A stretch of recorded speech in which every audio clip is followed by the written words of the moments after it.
The Great Escape. A dim light glowed along the crack of the door.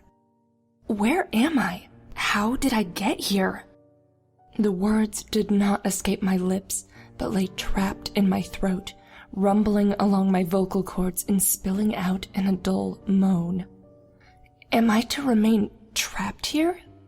I outstretched my arms, groping blindly in the darkness, running my hands along the walls, feeling for a way out. I let my hands glide along like sandpaper, sending a flesh-turning sound echoing throughout my prison. Stepping forward from the wall, I immediately walked into a large wooden door and collided with a thud. I stumbled back and fell to the ground, sending the carelessly strewn objects on the floor to the edges of my small confines. With so much fear resting below the surface of my consciousness, I sat in the dark and contemplated my means for escape. In the silent darkness, thoughts swirled around my head. As they began to come together, neatly forming a brilliant plan, my concentration was shattered. A soft sobbing penetrated the walls of my jail. Consistent moans of sorrow broken only by brief gasps for breath. The sound broke my heart, but gave me a hope for freedom. Help me! I'm trapped in here. I don't know how I got here, but please help! I called loudly. Again, my words twisted and contorted as they escaped my lungs, leaving me with sharp, indecipherable shrieks. In frustration, I slammed my fist against the ground, shaking the door on its hinges. The crying on the other side of the door stopped, and was replaced with deafening silence. Not so much as a fresh breath broke the air. Standing to my feet, I groped the air, finding the door once more.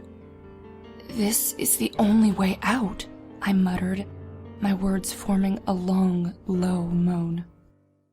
Grasping the handle, I shook it violently, threatening to break it from the door itself. A loud scream was heard from the other side, and I immediately let go, falling to the back wall and listening carefully.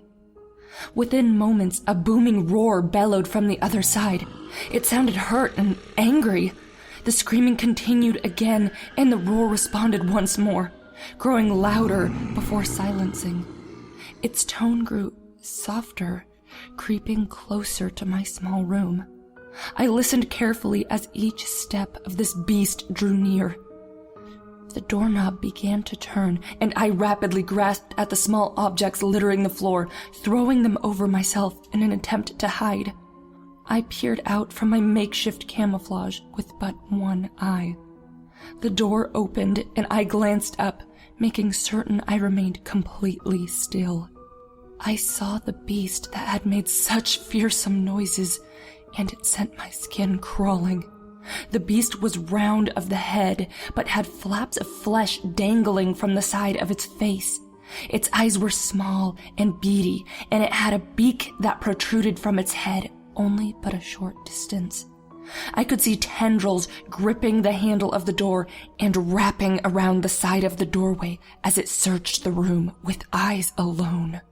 Turning its head, it barked at the whimpering spawn behind it, and soon the crying ceased. Slamming the door shut once more, the beast stomped away, and I was left alone, knowing only the taunting pleasures of the freedom that lay so close, yet so far away. I understood now that if I gave the young beast a chance, it would alert the larger one. The alpha male would tear apart the cell in search of me. I placed my ear against the door and listened intently. I thought I heard crude, savage whispers, though nothing like the behemoth that had nearly found me. It was now or never. If I could make it past the little one, I would be free.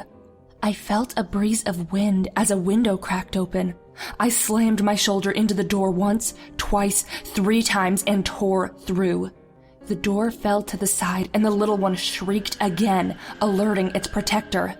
Quickly, I darted around in search of the window, until there at last I saw the beauty of a full moon and my path to salvation. As I made my way for the open window, I was stopped dead in my tracks by a second creature as small as the other. They screamed in unison while their long limbs and tendrils flailed wildly in the air. I reached down and grabbed a sharp object. Rushing forward, I lunged it into the beast's chest before leaping out and escaping into the forest. As the man burst into the room, he saw his son crying on the bed next to the friend who had come over to spend the night. The small child lay lifeless on the floor in a pool of blood with scissors embedded in his chest. "What happened?" he shouted. The boy screamed back between sobs. "I told you there was a monster in my closet.